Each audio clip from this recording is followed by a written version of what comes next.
Hey gang. I'm Fahaam, your financial freedom guru. Let's turn your dreams into billionaire success stories. Let me take you on a journey that starts with hazelnuts and cocoa but ends in boardrooms and billions. A story that's dipped in chocolate, but layered with legacy, innovation, and raw ambition. Today, we're talking about Giovanni Ferrero, the man behind Nutella, Kinder, Ferrero Rocher, and Tic Tac. But don't get it twisted. This isn't just a story about a guy who inherited a chocolate empire. This is about how he transformed it, scaled it, and built one of the most iconic private companies in the world. The sweetest billionaire you've probably never even heard speak publicly. But his bank account? Oh, it's making noise. Giovanni Ferrero was born in 1964 in Farigliano, a small town in northern Italy. But his playground wasn't just the Italian countryside, it was the world of chocolate. He was born into Ferrero Spa, a company founded by his grandfather Pietro Ferrero in 1946. Now pause right there. Most people think success is about starting from nothing. But what they miss is that success from something requires just as much grind, sometimes even more. In Giovanni's case, the bar was already sky high. But instead of just sitting on the throne, he decided to redesign the kingdom. He spent his early years learning the business from within. Not from textbooks. From taste, texture, timing. His father, Michele Ferrero, was obsessed with perfection. He was the kind of guy who would fly halfway across the world to check on a single product batch. That discipline, that mindset, it rubbed off. Giovanni studied marketing in the United States at Lebanon Valley College in Pennsylvania, and then he dove straight into the family business. But here's where the plot thickens. He wasn't alone. He had a partner in his brother, Pietro Ferrero Jr. The duo was dynamic. Pietro handled production, logistics, and engineering. Giovanni took charge of branding, strategy, and market expansion. Together, they were unstoppable. They expanded the company's footprint in Europe, Asia, and the Americas. Ferrero became a global force, and its products weren't just candies, they were emotional experiences. Think about it, opening a Kinder Surprise as a kid. That memory still lives rent-free in your head, right? But life hit hard in 2011 when Pietro suddenly passed away while cycling in South Africa. It was heartbreaking. The company was shaken. And Giovanni? He was devastated. He lost a brother, a co-leader, a friend. But he didn't crumble. He stood tall and took full control. And this moment, this was the turning point. This is where Giovanni stopped being the heir and became the architect. He became the sole CEO of Ferrero Group. And what did he do? He took the company, already worth billions, and turned it into a powerhouse with an aggressive acquisition strategy. Most people don't associate chocolate with power moves. But that's what Giovanni was doing behind the scenes. In 2015, he bought British chocolatier Thornton's. Then in 2017, Ferrero acquired several brands from Nestlé's US candy business, including Crunch, Butterfinger, and Baby Ruth, for nearly $3 billion. Oh, and he didn't stop there. He went on to acquire Kellogg's cookie and fruit snacks business too, which included Keebler and Famous Amos. Billions flying around like sugar dust, and Giovanni Ferrero was orchestrating it all with surgical precision. You see, Giovanni understood something most billionaires do: brand is everything.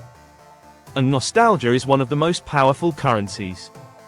Every time you bite into a Ferrero Rocher, you're not just eating chocolate.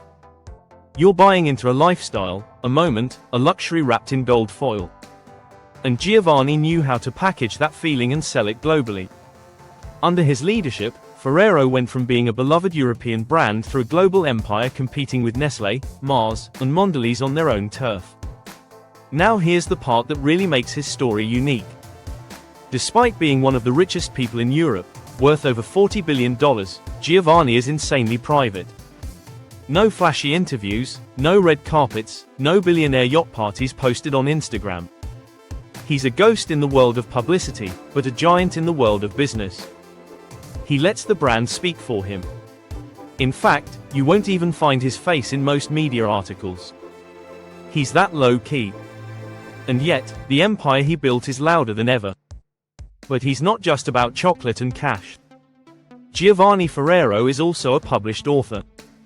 Yeah, you heard that right. While running a multi-billion-dollar company, he found time to write novels and poetry.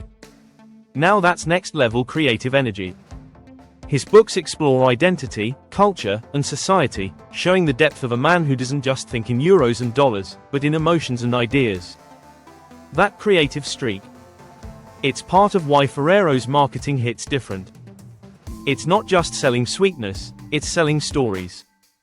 Philanthropy is also on his radar. The Ferrero Foundation, started by his father, continues to do incredible work, especially in education and supporting former Ferrero employees. The company maintains a social responsibility program known as Ferrero Social Enterprises, which supports sustainable agriculture, local education initiatives, and economic development, particularly in cocoa-producing regions. This isn't just PR, it's legacy building. Real impact. Giovanni also took a bold step in 2017 by stepping down as CEO and taking the role of executive chairman. But don't get it twisted, he still runs the show. This move allowed him to focus on long-term strategy while bringing in outside leadership to manage daily operations. It's a classic billionaire move: delegate the routine, dominate the vision. And it worked. Ferrero's growth has only accelerated since then. So what can we learn from Giovanni Ferrero? First, humility doesn't mean small ambition. The man is private, but his goals are gigantic. Second, legacy doesn't mean comfort. Even though he inherited a business, he didn't sit back, he expanded it with bold, calculated moves. Third, emotional connection is your superpower. Whether it's in chocolate, branding, or leadership, Giovanni understood that people buy feelings, not just products. And most importantly, don't let grief define your growth. When his brother died, he could have stepped back. He could have let the company plateau. But he chose to step up and go bigger. That's not just business, that's heart. That's vision. From hazelnuts in Alba to boardrooms in Manhattan, Giovanni Ferrero built more than a chocolate empire. He built a lesson in leadership, resilience, and strategic dominance. He might not show up in interviews, but his every move echoes in the aisles of supermarkets across the globe. Every bite of Nutella, every unwrap of a Ferrero Rocher, is a piece of his silent but thunderous journey. So the next time you hear someone say business is all about being loud, show them Giovanni. Because sometimes the quietest man in the room is the one running the entire building. If this story inspired you, if it reminded you that your ideas, your values, and your discipline can build empires, then do me a favor. Hit that like button, drop a comment sharing your favorite Ferrero product, and subscribe for more billionaire journeys, money lessons, and powerful financial freedom stories. Because success doesn't come in a one-size-fits-all wrapper. But here at Fahaam's Financial Freedom, we unwrap them all, one billionaire at a time.